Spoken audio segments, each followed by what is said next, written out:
Selamat pagi, namek namuk entago, waninggapka.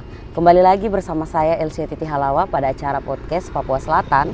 Dan pagi hari ini sudah berada bersama-sama dengan kita warga Kota Merauke. Di sini kita sudah bersama-sama dengan Abang Fidil Tania Pratama, yang mana merupakan PBHMI Ketua Bidang Digitalisasi. Selamat pagi Abang. Pagi, selamat. Apa kabar? Alhamdulillah sehat. Alhamdulillah sehat ya. Boleh dong Abang menyapa warga Kota Merauke dan juga Papua Selatan pada umumnya. Oke, terima kasih. Assalamualaikum warahmatullahi wabarakatuh. Selamat pagi warga Merauke, warga Kota Rusa, dengan slogan Izakot Kai, Izakot Kai, Izakot Bekai. Bekai. Sepertinya terbalik. Izakot Bekai, Izakot Kai ya. Gitu. Luar biasa ya teman-teman pagi hari ini, yang mana abang kita ini sangat mengetahui detailnya slogan Kota Merauke. Karena pertama turun di bandara itu langsung melihat slogannya, yang artinya itu satu hati satu tujuan. Satu tujuan, benar sekali Bang. Betul. Alhamdulillah pada kesempatan ini saya Fidil Tania Pratama, Ketua Bidang Digitalisasi dan Inovasi PBHMI, berkesempatan berdiskusi dengan kawan-kawan yang ada di Merauke, berbagi pikiran, berbagi informasi untuk beberapa menit ke depannya. Oke, terima kasih ya Bang ya untuk sapaan awalnya, yang mana teman-teman saat ini kita juga sudah berada di kantor Bupati Merauke. Ada pepatah yang memang mengatakan bahwa tak kenal maka tak sayang. Tetapi di pagi hari ini ketika saya mencoba merespon apa yang disampaikan Abang, dan ternyata abang kita ini sudah benar-benar mengetahui slogan Kota Merauke dari awal turun di bandara ya, dan itu tertanam sampai saat ini pun masih mengingat slogan itu. Untuk ke Merauke sendiri ini sudah berapa kali nih Bang? Kalau untuk ke Merauke baru pertama kali. Luar biasa ya, baru pertama kali, tetapi sudah langsung mengetahui slogannya dan tidak melupakannya Bang. Ini sesuatu hal yang luar biasa, kebanggaan juga buat kita semua yang ada di Kota Merauke ya, bahwa memang moto Izakot Kai, Izakot Bekai, Izakot Kai ini sudah menyatu di dalam hati teman-teman yang ada juga di luar Merauke. Oke teman-teman, di pagi hari ini kita akan berdiskusi bersama abang kita, Bang Fidil, mengenai urgensinya digitalisasi menuju daerah otonomi baru di Papua, yang mana kita ketahui beberapa akhir ini memang sudah gencar-gencarnya dibicarakan mengenai pemekaran provinsi yang ada di Papua. Ada 3 ya, salah satunya yang ada di Provinsi Papua Selatan, dan baru-baru saja di tahun 2022 ini sudah dirapatkan di Balegnas ya, di pusat, tentang RUU pemekaran atau DOB ini. Nah, tanpa membuang waktu lagi, kita akan langsung mendengarkan penyampaian dari Bang Fidil, pandangan awal Bang Fidil dulu tentang pentingkah digitalisasi menuju daerah otonomi baru. Oke, terima kasih Kakak Ade. Bicara tentang pemerintahan, bicara juga tentang masyarakat, bicara juga tentang teknologi, bicara tentang digital, itu untuk saat ini adalah sudah menjadi satu kesatuan.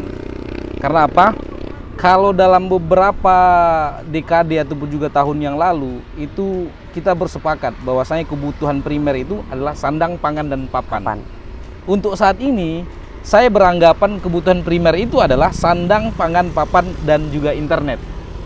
Ataupun juga bicara tentang teknologi itu, sandang, pangan, papan, teknologi. Karena apa? Bicara teknologi itu mewakili itu adalah smartphone kita. Nah, jadi dengan smartphone ini bisa dibilang kita mewakili teknologinya, di mana teknologi itu bisa memudahkan. Pada prinsipnya teknologi itu hadir untuk memudahkan aktivitas dan juga kegiatan kemanusiaan. Jadi ada dalam konteks transportasi, konsumsi, dan segala macamnya. Lalu hubungannya, apa hubungannya dengan pemerintahan?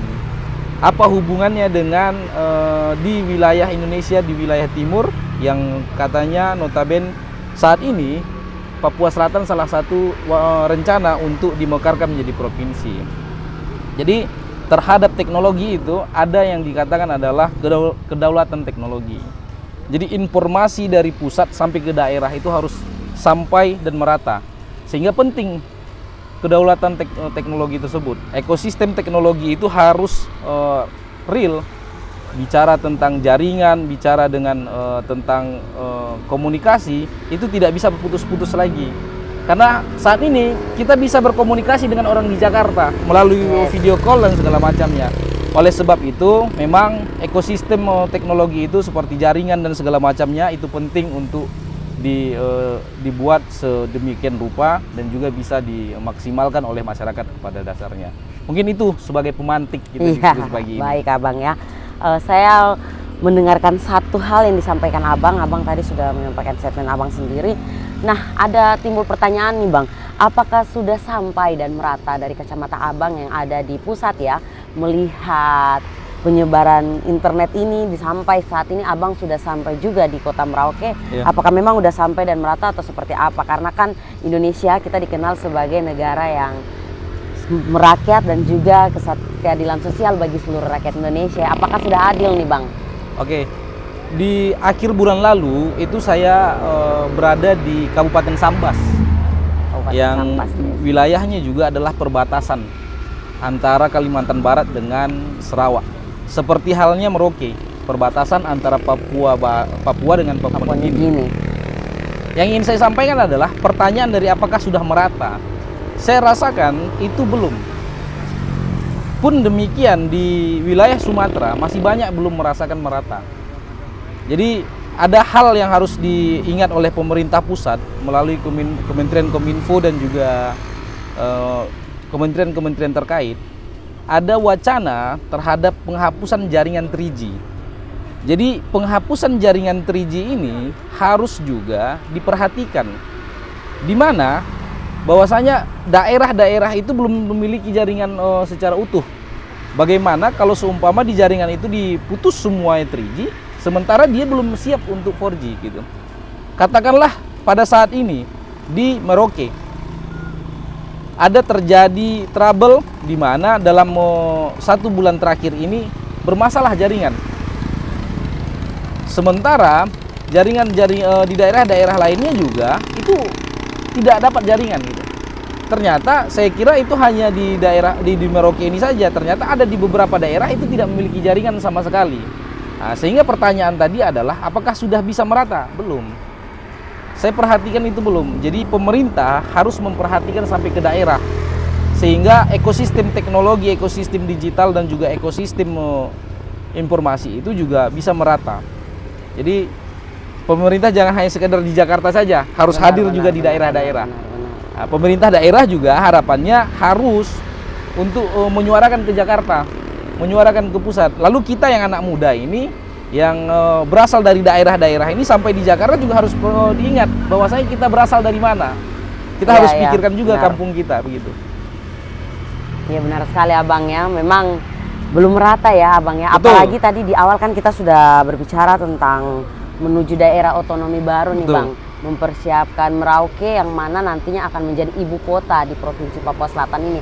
Dengan keadaan seperti begini yang Abang lihat dan Abang amati, apalagi Abang kita sudah melihat untuk Kota Merauke sendiri nih Bang ya, untuk masalah kabel optik putus ini bukan hanya baru sekali tetapi sudah beberapa kali dalam kurun waktu yang sangat dekat ini Bang. Dari sudut pandang Abang melihat hal ini, apakah memang ini ada sesuatu yang dimainkan menuju daerah otonomi baru, ataukah memang karena Telkomsel sendiri yang bermasalah? Oke, kalau bicara Papua Selatan dan Merauke sebagai calon ibu kota, saya selaku insan atau anak muda yang selama 4 hari lebih kurang di Merauke, saya melihat secara infrastruktur Merauke itu sudah layak untuk menjadi sebuah kota di mana menjadi ibu kota Provinsi Papua Selatan. Itu yang pertama. Karena infrastruktur dan juga kearifan masyarakatnya itu sangat majemuk. Yes. Yang kedua, bicara tentang jaringan internet. Jadi jaringan internet ini juga tidak bisa kita bahas soal apa sebenarnya lalu diberikan alasan karena kabel putus, kabel optik putus. Jadi saya selalu berpikir begini, saya yang notabene adalah mahasiswa, sebagai aktivis juga harus berpikir nakal. Nah, minimal saya itu pada diri saya sendiri dulu. Kenapa? Apa sebenarnya yang terjadi gitu. Pertama itu apa sebenarnya yang terjadi sehingga jaringan itu bermasalah. Kalau dikatakan jaringan itu putus, ya putus total dong. Ya. Kan begitu. Ini ada sebagian daerah itu ada jaringannya, sebagian daerah tidak, ada sebagian daerah ada. Gitu. Jadi pertanyaannya adalah putusnya bagaimana? Lalu menjawab dari itu, apa sebenarnya yang terjadi itu? Saya sampai hari ini juga belum bisa mendapatkan informasi real. Karena apa? Kita juga tidak bisa menerka-nerka. Kita juga tidak bisa menuduh-nuduh. Walaupun sebenarnya di dalam wilayah-wilayah jurnalis itu ada namanya praduga tak bersalah. Tapi kan kita juga tidak bisa asal tuduh saja. Iya benar. Dalam kesempatan ini mungkin saya juga berpendapat bahwasanya ada bermasalah dalam teknisnya sehingga belum bisa terrealisasikan ataupun juga terdistribusikan jaringan itu dengan baik dan benar. Namun di sisi lain saya juga agak mengkritik. Kenapa saya katakan mengkritik? Kalau bicara teknis, kalau bicara dalam teknis wilayah digital ini, wilayah informasi dan juga wilayah jaringan ini, masa iya dalam sebulan lebih itu tidak bisa terlaksanakan dengan baik, itu tidak bisa diperbaiki dengan cepat. Sebenarnya apa? Nah, sehingga pertanyaan tadi itu adalah yang dari Kakak Adel tadi, apa sebenarnya yang terjadi? Apakah ada yang ditutup-tutupi di wilayah Papua Selatan ini? Atau karena Merauke dan daerah lainnya itu mau jadi provinsi baru lalu ditutup-tutupi gitu. Kalau bicara itu kita kan berpikir nakal juga. Mungkin saja iya. Pertanyaan kembali adalah apa yang ditutupi gitu. Nah, sambil masyarakat juga kita anak muda, mahasiswa, masyarakat yang ada di Merauke juga harus cerdas, harus melek secara digital. Sebenarnya apa yang terjadi? Bukan hanya mentah-mentah saja menerima informasi, tapi juga kita harus sadar, kita sebagai insan akademis, anak muda, mahasiswa yang ada di Merauke juga harus berpikir, harus memulai diskusi-diskusinya. Diskusi di mana diskusi nakalnya apa sebenarnya yang terjadi ini. Nah, lalu kita boleh dong yang anak-anak IT mulai berinovasi. Berinovasi dalam arti apa? Dia mencari apa solusinya. Sehingga kita yang mahasiswa ini, anak-anak muda ini bukan hanya sekedar mengkritisi saja, tapi juga memberi solusi. Setelah dicari masalahnya, lalu dicari solusinya ini, sehingga kita tawarkan kepada pemerintah. Kebetulan kan kita berada di depan kantor Bupati Merauke. Jadi juga masyarakat juga, anak-anak mahasiswa juga, anak muda juga, silakan sampaikan di sini tempat berdialog, berdinamika, bertukar pikiran. Jadi kalaupun kesini kan bisa kita lihat ini begitu megahnya gedungnya dan pasti pemerintahnya juga akan menerima. Ada negosiasi nilai. Kalau kata kawan-kawan di aktivis itu, demonstrasi itu adalah negosiasi nilai. Jadi jangan kaku dengan memberikan pendapat. Mungkin itu untuk tambahannya. Luar biasa Bang ya. Kita berbicara soal digitalisasi, Abang juga sudah menyinggung sedikit tentang anak muda ya Bang ya. Yang mana kita ketahui bahwa pandangan sebagian orang di luar sana ketika melihat aktivis, anak muda yang berdemonstrasi masih menganggap bahwa ini adalah hal yang salah, hal yang keliru. Ngapain anak muda harus pegang toa, harus berteriak. Nah itu yang masih menjadi pandangan sebagian orang, khususnya yang ada di Merauke nih Bang. Kebetulan saat ini Abang kita disaksikan juga oleh ribuan orang yang ada di kota Merauke. Boleh dong Abang memberikan nilai yang positif tentang demonstrasi itu sendiri Bang. Oke, bicara demonstrasi, bicara gerakan, bicara aksi, kembali lagi saya sampaikan, demonstrasi itu adalah negosiasi nilai antara yang mendemonstrasi ke orang yang didemonstrasi. Yang poinnya adalah memberikan masukan. Jadi memberikan masukan itu kan saran. Saran itu juga bukan berarti tanpa pikiran. Jadi apa yang disarankan oleh para mahasiswa itu sudah bagian daripada godokan ilmu. Jadi kawan-kawan juga sudah mengkaji. Ini loh, ini masalah, ini solusi, sehingga disampaikan. Sebelum terjadi demonstrasi, pasti ada wilayah-wilayah diskusi dahulu. Kita tawarkan, ini Pak, ada masalah, lalu ini solusinya. Apabila ini tidak didengarkan, mungkin itulah jalan terakhir. Demonstrasi itu bukan cara pertama, tapi itu adalah cara terakhir. ketika aspirasi itu tidak didengarkan, ketika masukan itu tidak didengarkan, kenapa kita tidak coba untuk menyuarakan gitu. Jadi poinnya adalah menyuarakan. Nah, jadi kepada kawan-kawan mahasiswa yang ada di Merauke, saudara-saudara saya, anak-anak muda yang di Merauke, demonstrasi itu bukan hal yang negatif, melainkan itu adalah salah satu keniscayaan dalam berpikir. Kita diberikan ruang untuk menyampaikan kepada pemerintah. Jadi negosiasi nilai itu ada, kita sampaikan secara langsung. Jadi anak-anak muda, mahasiswa juga silakan. Terus pemerintah juga harus sadar bahwasanya anak muda ini adalah bagian daripada sosial kontrol. Mahasiswa itu adalah bagian daripada sosial kontrol. Wilayah-wilayah akademis itu berada di mahasiswa, sehingga keseimbangan antara pemerintahan dengan kemasyarakatan itu ada dimiliki oleh mahasiswa. Mereka juga belajar, lalu mereka juga punya nyali. Nah, jadi perpaduan antara ilmu dan juga nyali itu penting, dan itulah yang harus dilakukan oleh mahasiswa. Dan memang itu sangat penting ya Bang ya, untuk menuju Indonesia ke depan yang lebih baik lagi, yang mana kita ketahui sekarang kan kita masih ada dalam tahap negara berkembang ya, belum masuk pada negara maju. Dan memang salah satu faktor poin penting yang mendorong hal itu adalah internetnya, digitalisasinya sendiri Bang. Nah apalagi tadi kita lihat ini kan merupakan masalah ketika Merauke sendiri yang ke depan akan menjadi Provinsi Papua Selatan, tetapi masih saja terjadi gangguan pada kabel optik, lain sebagainya, sehingga itu sangat mengganggu ya, mengganggu dalam segala lini nih Bang. Nah untuk Abang lihat sendiri, nah untuk anak muda secara umum ya, yang Abang sudah pernah mengunjungi kota-kota besar maupun kota-kota kecil yang ada di Indonesia nih, apakah pemahaman mereka terkait digital ini sudah 100% atau seperti apa Bang? Karena Abang sendiri sudah sampaikan tadi di awal, di pertengahan, bahwa pemuda ini merupakan kontrol sosial, dan juga yang saya mau katakan bahwa agen perubahan. Nah apakah anak-anak muda kita ini sudah siap nih Bang? Oke, kalau bicara secara umum ya, kalau bicara siap, sebenarnya siap. Karena kita beradaptasi dengan baik. Manusia itu dengan gampang yang beradaptasi dengan baik. Lalu sesiap mana kita? Nah, di sini baru kita harus kaji. Karena apa? Teknologi itu hadir sebagai mempermudah aktivitas. Selain itu, kita juga harus melihat ada masalah apabila itu tidak dijalankan sesuai dengan alurnya. Jadi di Merauke ataupun juga di Indonesia pada umumnya, anak-anak muda itu juga harus berpikir bahwasanya teknologi ini bukan hanya soal kemudahan saja, tapi juga soal bagaimana kita menjaga. Bukan serta-merta begitu saja kita percaya. Jadi selain pada anak mudanya itu mengantisipasi keamanan dan segala macamnya, privasi, wilayah-wilayah privasi kita.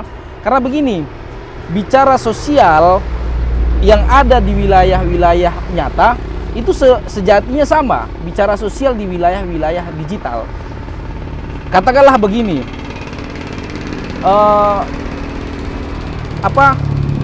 di waktu-waktu tertentu ataupun juga di beberapa tahun yang lalu, ini bicara etika dan juga bicara budaya.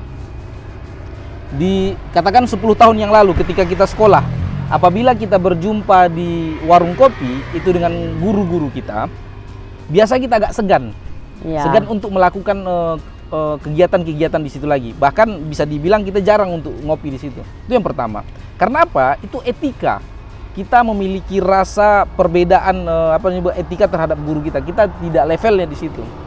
Nah, di hari ini adalah hal itu juga harus kita miliki. Contoh, itu etika. Etikanya ini contohnya itu adalah di status WA. Jadi tidak lagi ada guru siswa-siswa itu ataupun juga guru-guru itu harus memposisikan diri, jangan disamakan. Contoh anak SMA atau anak SMP galau, dia buat status WA lalu dibaca oleh gurunya. Itu bagaimana gitu? Itu pertama. Sebaliknya, ketika seorang guru juga galau, dibaca oleh anak muridnya, SD, SMP, SMA. Jadi ini juga harus balance. Kita beri edukasi kepada siswa-siswa kita, tapi juga kita memberikan edukasi kepada guru kita, caranya supaya juga tidak bablas begitu. Jadi pertanyaan dari siap itu salah satu contohnya situ. etika, attitude, budaya dan segala macam. Jadi tidak lagi saling melihat begitu saja. Ini kan vulgar ini. Yes. Bisa dibilang saya lah, katakan kita berteman. Saya adalah muridnya KL, sementara KL adalah dosen. Seorang dosen galau, dia buat status WA. Lalu saya perhatikan, waduh dosen saya galau gitu. Itu contoh. Jadi kalau dosen atau tenaga pengajar saja itu mengajarkan seperti itu, bagaimana dengan murid gitu. Jadi kita mulai dari kita kepada bawah kita, sehingga juga terdistribusikan itu dengan baik, sehingga teknologi digital itu bisa dimanfaatkan dengan baik. Itu yang pertama. Lalu yang kedua adalah bicara tentang keamanan. Ini penting.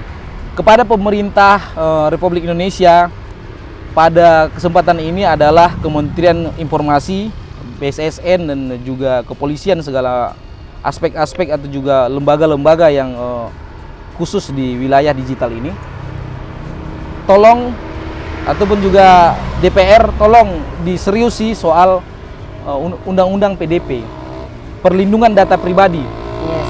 Ini penting. Bagaimana anak-anak muda ini bisa terjaga privasinya apabila itu tidak ada undang-undangnya. Perlindungan data pribadi ini penting. Saya tekankan lagi, saya Fidil Tania Pratama, Ketua Bidang Digitalisasi dan Inovasi PBHMI, meminta kepada pemerintah untuk serius dalam mengelola ataupun juga membuat undang-undang data pribadi ini. Karena apa? Kebocoran itu mahal harganya. Jangan terjadi lagi kebocoran seperti di Tokopedia beberapa waktu yang lalu. Yes. Ini harus diseriusi oleh pemerintah. Bagaimana kita mau bicara tentang kedaulatan teknologi di daerah, sementara secara menyeluruh itu kita belum yakin data kita itu terlindungi atau tidak. Yes.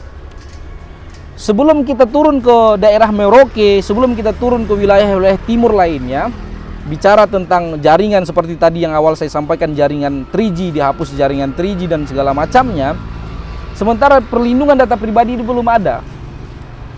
Ini menjadi masalah ke depannya. Kenapa? Akan ada masalah perbenturan di wilayah-wilayah ekosistem digital nanti. Katakanlah hacker berkembang biak, lalu kita saling curi-mencuri. Bagaimana cara melindungi yang dicuri? Lalu apa hukuman terhadap yang mencuri?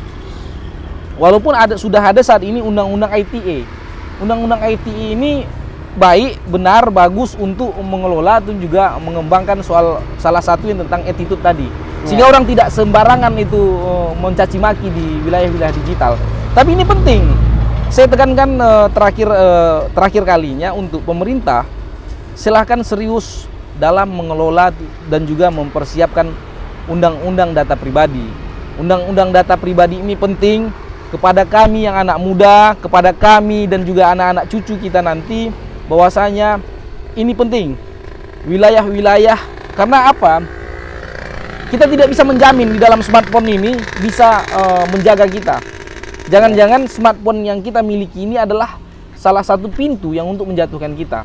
Yes. Nah, kita mencintai, hampir semua orang meletakkan data pribadinya itu di smartphone.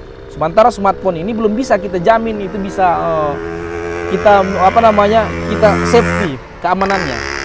Nah, jadi bicara soal apakah sudah sampai ke daerah anak-anak muda dan segala macam, saya rasa kita anak muda itu harus sadar dalam arti apa? Teknologi ini tidak hanya sekedar dinikmati saja, tapi juga harus dipikirkan bagaimana cara pengelolaannya.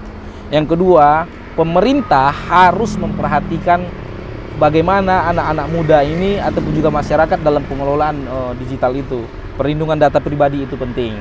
Nah, lalu antara masyarakat dan juga pemerintah lagi itu harus saling membackup di wilayah-wilayah digital ini, wilayah-wilayah dunia maya ini. Kita melihat masyarakat Indonesia itu sangat julid, netizen Indonesia itu sangat julid sekali, sehingga kita juga harus saling menjaga. Karena apa? Dulu itu pepatah kita mengatakan mulutmu harimaumu. Ya. Untuk saat ini adalah pepatah sudah berubah, jarimu harimaumu. Jadi hati-hati dalam mengetik, berpikir dulu sebelum bertindak. Begitu, Kakak. Iya. Apakah apakah cukup atau masih perlu kita Iya, diskusikan Bang. lagi? Iya, luar biasa, Bang ya. dulu kan dikatakan seperti abang bilang, mulutmu harimaumu. Betul. Saat ini adalah jarimu yang merupakan harimaumu. Apalagi kita melihat bahwa memang benar, saya juga mengikuti, misalnya ada perselisihan ataupun hal-hal yang berkaitan isu SARA pun yang sering dimainkan oleh oknum-oknum yang tidak bertanggung jawab, dan itu sering dibuang ke media sosial. Betul. Dan itu sangat cepat ya, antar agama, antar ras, antar suku. Nah ini yang saya melihat bahwa memang benar negara kita sudah maju, semakin menuju ke hal yang berkembang, naik satu tingkat lebih lagi dari sebelum-sebelumnya. Tetapi ada kekhawatiran tersendiri Bang, yang mana abang sendiri sudah menyampaikan seperti itu. Nah apakah dari pihak keamanan kita sendiri, tadi abang sampaikan undang-undang IT, apakah dari kacamata abang yang melihat dari pusat, apakah mereka sudah benar-benar ekstra untuk menanggapi persoalan-persoalan yang terjadi di akar rumput ini Bang? Seperti saling menghina agama satu dengan yang lain, saling menghujat antar suku satu dengan suku yang lain. Nah ini yang saya khawatirkan akan mengganggu keutuhan negara kita nih Bang. Oke, kalau bicara di wilayah lapangan tersebut, kita harus sadar rambut sama hitam. Yes, benar sekali Bang. Isi kepala belum tentu sama. Ya. Jadi memang ini lebih kepada hati kita. Jadi kalau kita berdebat berkelahi di wilayah-wilayah media itu, apalagi yang bicara isu-isu SARA, isu agama, itu sangat mempengaruhi respon terhadap yang lain. Ketika kita caci agamanya, dia yang lain juga akan merespon. Yes. Nah, jadi bagaimana kita mau menjaga kedaulatan ini? Ya salah satu dengan kemajemukan itu. Yes. Kita saling menghargai, jangan juga saling menghujat. Karena bicara saling menghujat ini kita juga tidak tahu apakah kita yang mati-matian berjuang untuk orang, sementara orang berpikir tidak tentang kita gitu. Yes. Jadi adalah kita juga harus realistis dalam bertindak. Bukan hanya sekedar berjuang ataupun juga teriak-teriak, membela, tapi kita juga tidak tahu ujungnya. Sehingga kita juga tidak diadu domba. Karena saya melihat begini, ada sebagian orang ataupun juga sebagian kelompok menikmati.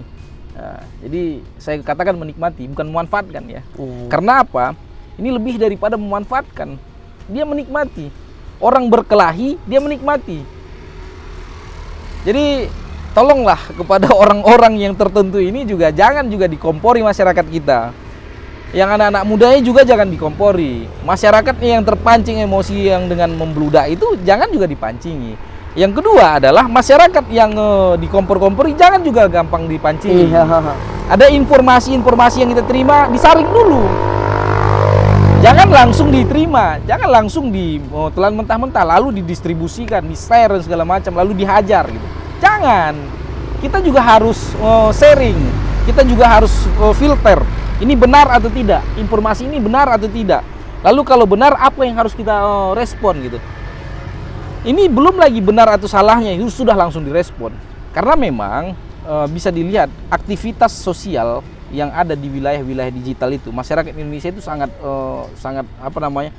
aktif sekali. Netizen Indonesia itu kata orang itu julid. Ada satu isu saja hantam sana hantam sini, sampai-sampai yang seseorang dihantam itu sampai dia merasa terkerdilkan. Yes. Karena begini, kalau dikerdilkan, dicaci maki di satu kampung itu baru sekampung saja. Ini se-Indonesia. Iya benar. Viral di se-Indonesia. Nah, minimal dia viral sedaerah dia, sehingga jika dia kerdil. Jadi jangan juga kita mengkerdilkan orang sampai begitu. Iya Bang. Karena kita tidak tahu ke depannya. Jadi ajakan saya kepada masyarakat, ajakan saya kepada anak-anak muda, ayo kita sosialisasikan tentang digital ini kepada adik-adik kita. Bagaimana dengan bagaimana menggunakan teknologi itu dengan baik dan benar. Iya. Nah, itu penting. Jadi apa yang kita lakukan hari ini juga bagian daripada itu. Mengedukasi. Betul. Iya, Bang. Oke, luar biasa ya. Terima kasih sekali abangnya. Kita saat pagi hari ini kita sudah mendengarkan penyampaian dari abang yang memang menambah wawasan berpikir kita. Betul. Dan harapan kita memang ini bukan pertemuan terakhir Bang. Kalau diizinkan ke depan Tuhan sayang abang kembali lagi ke Kota Rusa Merauke. Ketika Merauke sudah menjadi Provinsi Papua Selatan, kita akan berdiskusi lagi melihat digitalisasi di Kota Merauke pada khususnya abang ya. Saya menyimpulkan dari apa yang tadi abang sampaikan ada beberapa poin penting yang saya rampungkan bahwa memang menuju Indonesia yang lebih baik lagi, digital ini perlu berkembang, tetapi kita juga harus cerdik untuk memfilterisasinya sehingga tidak terjadinya degradasi moral untuk bangsa kita. Betul. Sebelum menutup diskusi kita pada pagi hari ini, saya mengizinkan Abang untuk memberikan closing statement terakhir. Oke, closing statementnya begini. Pertama itu adalah untuk kita semua, masyarakat, anak muda dan juga pemerintah. Karena apabila ini tidak disatukan, ini menjadi benturan berpikir nanti. Karena kita harus lihat juga perspektif dan juga sudut pandang dari pemerintah, perspektif dari mahasiswa, perspektif dari masyarakat. Itu harus real, itu harus dipadu-padankan sehingga terciptalah sebuah kesepahaman bersama. Salah satu kesepahaman bersama itu adalah bagaimana kita saling melindungi. Wujudnya adalah undang-undang PDP tersebut. Kita saling melindungi, pemerintah melindungi masyarakatnya, masyarakat melindungi pemerintahnya. Jadi poin ini penting. Yang kedua adalah kita jangan lagi saling serang menyerang.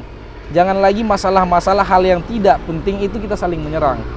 Lalu anak-anak muda yang ada di Merauke, contoh katakanlah ini sedang tidak bagus jaringan. Ini khusus untuk kawan-kawan yang ada di Merauke, anak-anak mudanya. Coba inovasi apa? Pertama itu yang kita cari adalah apa masalahnya sehingga itu putus jaringan. Yang kedua, apa solusinya? Solusinya apabila itu adalah harus tangan pemerintah, kita tunggu. Nah, yang ketiga, solusi yang agak menarik menurut saya adalah kita coba teknologi baru. Apakah itu kesempatan bagi anak muda untuk menciptakan teknologi? Yang saya pahami adalah di balik kesusahan itu ada kemudahan. Jadi kondisinya adalah kita tidak mempunyai jaringan. Semoga anak-anak muda di Merauke ini menciptakan jaringan dengan konsep yang baru. Yes, luar biasa. Jadi jangan hanya mengutuk keadaan saja. Kita juga harus berpikir bagaimana caranya untuk menyelesaikan masalah ini. Kalau kita kalau dalam konteks aksi demonstrasi saja tanpa ada real gerakan-gerakan nyatanya, itu juga menurut saya agak kurang. Tapi kawan-kawan, untuk memulai dan juga menyemangatkan giroh dalam berjuang itu silakan gerakkan bahwasanya kawan-kawan juga memiliki masa. Silakan gerakkan hati para mahasiswa bahwasanya masyarakat itu butuh kita. Yes. Saya juga hadir ke Merauke ini juga bukan berarti tanpa berpikir panjang. Saya juga hati nurani saya sebagai ketua bidang digital ketika disampaikan adalah, Bang, silakan lihat di Merauke ini tidak ada jaringan sama sekali. Tentu saya juga berpikir, wah, ini sebuah tantangan apa? Saya yang aktivitas hari-harinya itu adalah berhubungan dengan wilayah-wilayah digital harus terputus. Ternyata itu tidak menyenangkan. Jadi kepada kawan-kawan mahasiswa yang ada di Merauke, berpikirlah, carilah solusinya, lalu suarakan ke gedung yang ada di belakang kita ini salah satunya. Ataupun juga di gedung DPR, atau juga dengan cara-cara yang lain. Karena apa? Seperti tadi yang kita diskusikan itu adalah demonstrasi itu adalah negosiasi nilai. Jadi saling memberikan masukan. Jadi jangan kaku. Sehingga yang dikatakan dengan solusi itu ada. Ini masalah, setelah digodok ada solusinya. Jadi terakhir kepada kawan-kawan yang ada di Merauke, masyarakat Merauke, semoga apa yang terjadi di Kabupaten Merauke ini, hilangnya jaringan atau juga putusnya kabel optik yang katanya begitu ya. Yes. Ya, saya agak kurang bersepakat di situ, tapi ya kita harus terima juga. Semoga tidak terjadi lagi di kedepannya, dan semoga yang juga bisa terselesaikan dengan cepat. Karena apa? Aktivitas saat ini sangat memerlukan jaringan internet. Saya secara pribadi juga menyampaikan kepada pemerintah daerah untuk terus berupaya menyuarakan ke pusat. Saya juga nanti ketika saya sampai di Jakarta akan saya sampaikan juga ke wilayah-wilayah ataupun juga lembaga-lembaga yang berhubungan. Saya juga berusaha untuk bagaimana caranya sehingga HMI, Himpunan Mahasiswa Islam, juga memiliki peran, memiliki manfaat untuk masyarakat. Hadirnya saya di Merauke juga memiliki manfaat terhadap masyarakat Merauke. Jadi saya tidak hanya mau begitu saja hadir berjalan-jalan saja, tapi juga Himpunan Mahasiswa Islam secara pribadi saya sebagai ketua bidangnya itu juga harus memiliki manfaat terhadap masyarakat Merauke. Kedepannya di Jakarta nanti saya berjuang juga, berbicara juga dengan beberapa lembaga dan juga beberapa stakeholder yang berhubungan dengan digital ini, berhubungan dengan jaringan ini. Semoga permasalahan ini bisa terselesaikan dengan baik. Dan harapannya juga adalah sebelum juga ini diselesaikan, ke depan juga tidak bisa, kalau bisa jangan lagi ada putus-putus. Amin. Jadi masyarakat Merauke bisa menikmati ekosistem digital itu dengan baik. Bisa kita lihat lagi produk-produk dari Merauke. Lucu-lucuan dari Merauke itu. Ya. Mop Merauke. Melodi Kota Rusa. Jadi saya juga sering memperhatikan menonton YouTube ada produk-produk dari Merauke.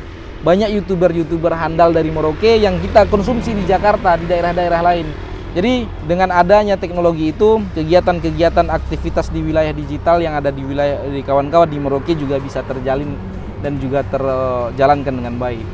Mungkin itu sebagai penutup, saya juga secara pribadi memohon maaf jika ada salah ataupun juga kurang dalam penyampaian saya, ataupun juga tutur kata saya yang tidak sesuai dengan kaidah-kaidah yang ada di Merauke. Karena secara pribadi saya juga baru sampai di Merauke ini baru pertama kali. Saya bercerita sedikit. Berceritanya itu begini. Tanah Papua ini baru kali ini saya injak, dan pertama itu adalah Merauke. Jadi hal yang paling menarik yang saya dapati adalah kemajemukan yang ada di Merauke. Saya memperhatikan ada saudara-saudara kita dari Jawa, dari Sulawesi, juga termasuk saya dari Sumatera itu melihat juga banyak keluarga-keluarga saya yang dari Sumatera di sini. Pun demikian orang yang dari Kalimantan, dari Papua itu sendiri. Jadi kemajemukan itu ada. Kalau seperti yang saya sampaikan dalam beberapa waktu yang lalu, Indonesia ini sedang mengembangkan namanya kemajemukan. Indonesia juga sedang krisis tentang kemajemukan. Seperti yang kita bahas tadi, ya. SARA dan segala macamnya. Ketika Indonesia ingin memperbaiki kemajemukan itu, ketika Indonesia dari Sabang sampai Merauke ingin memperbaiki dan juga melancarkan kemajemukan itu, silahkan datang ke Merauke, melihat di Merauke. Di Merauke ini kita bisa perhatikan bahwasanya majemuk itu real. Orang Jawa dengan nyamannya tinggal di Merauke, orang Sulawesi dengan nyamannya tinggal di Merauke, orang Sumatera dengan nyamannya tinggal di Merauke. Jadi itu saya secara pribadi mendapati itu, sehingga Indonesia lihatlah Merauke pada real kehidupannya, dan Merauke pada real kegiatan-kegiatan sosialnya di wilayah digital juga, sehingga Indonesia itu juga bisa merasakan seperti yang ada di Merauke. Tidak ada lagi perkelahian, perdebatan dan juga ribut-ributnya. Mungkin di situ terima kasih KKL. Saya juga senang berjumpa dengan KKL. Semoga di kesempatan nanti kita juga bisa diskusi apakah KKL yang ke Jakarta, amin ya, atau juga saya yang kembali ke Merauke. Terima kasih. Assalamualaikum warahmatullahi wabarakatuh. Terima kasih banyak untuk Abang Fidil Tania Pratama selaku PPHMI Ketua Bidang Digitalisasi yang sudah menyampaikan semuanya yang sangat positif untuk kita semua. Dan yang seperti Abang sampaikan tadi, kemajemukan ada di Merauke, karena Merauke dikenal sebagai Indonesia Mini. Semoga Merauke tetap bertahan dengan rasa saling menghargai dan mencintai antar sesama. Untuk itu saya Elsye Titi Halawa beserta Abang Fidil pamit undur diri. Terimalah salam persaudaraan kita. Izakot Bekai, Izakot Kai, satu hati, satu tujuan.